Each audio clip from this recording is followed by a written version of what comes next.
Crezi că ar fi posibil ca taxele să nu crească? Să se rezolve actuala criză bugetară doar prin reduceri de cheltuieli cu minime suferințe pentru populație? La sfârșitul anului 2023, Argentina făcea o schimbare fundamentală și unică în istorie. În plină criză economică, la conducerea țării accedea un președinte libertarian, Javier Milei. Deficitul fiscal era la minus 5,36%. Banca Centrală a Argentinei nu mai avea rezerve de dolari cât să susțină în vreun fel cursul de schimb al monedei argentiniene, pesosul.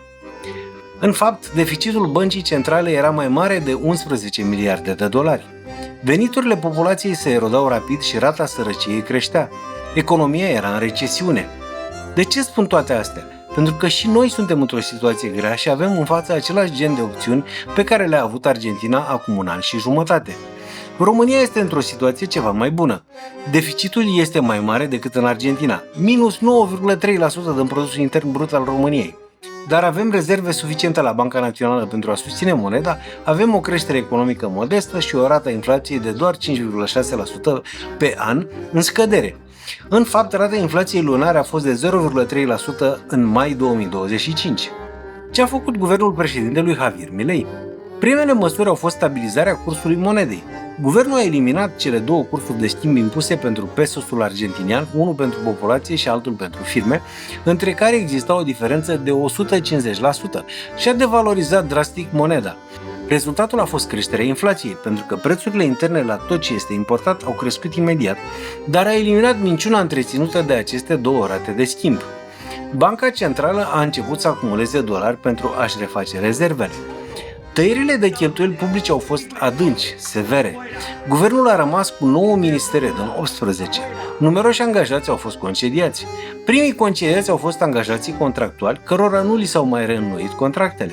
Au urmat angajații din ministerele și agențiile care au fost restructurate. În primele 2 luni de mandat au fost concediați 9.000 de angajați.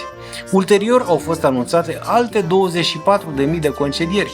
Numărul angajaților guvernamentale a scăzut de la 341.477 la începutul mandatului la sub 305.000 în martie 2025. În luna aprilie 2025, numărul lor a crescut spectaculos la 317.361. Ce s-a întâmplat?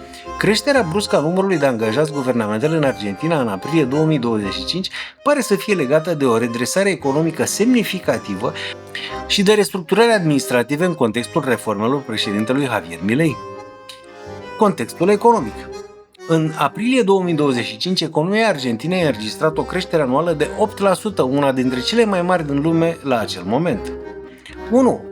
Această creștere a fost rezultatul reformelor economice agresive ale lui Milei, cunoscute sub numele de Revoluția cu drujba, care au inclus dereglementarea pieței, reducerea taxelor, simplificarea birocrației, atragerea investițiilor străine.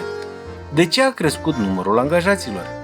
Este posibil ca o parte din creștere să provină din reangajarea temporară a unor funcționari pentru a gestiona noile programe economice, transferul unor angajați din sectorul privat în proiecte publice strategice, reorganizarea unor agenții guvernamentale care a dus la reînregistrarea unor posturi în statistici oficiale. Ok, putem spune că reformele au funcționat. Argentina a înregistrat un excedent bugetar pentru prima dată în 12 ani. Inflația a crescut inițial, dar apoi a scăzut spectaculos și continuă să scadă. Economia s-a contractat sub impactul măsurilor de austeritate, dar acum crește vertiginos. Banca Centrală a început să acumuleze din nou monedă străină.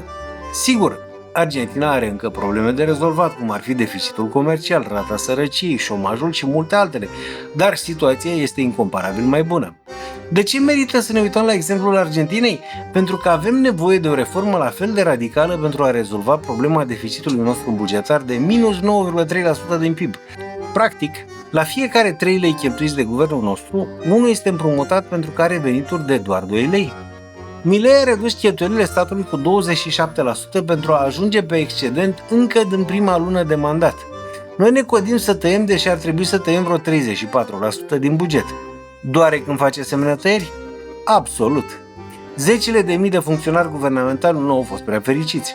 Rata sărăciei a crescut de la 41,7% la preluarea mandatului la 52,9% în prima jumătate a anului 2024, pentru a scădea la 38,1% în a doua jumătate a anului trecut. Salariile au scăzut în sectorul de stat cu 20% și în sectorul privat cu 4%.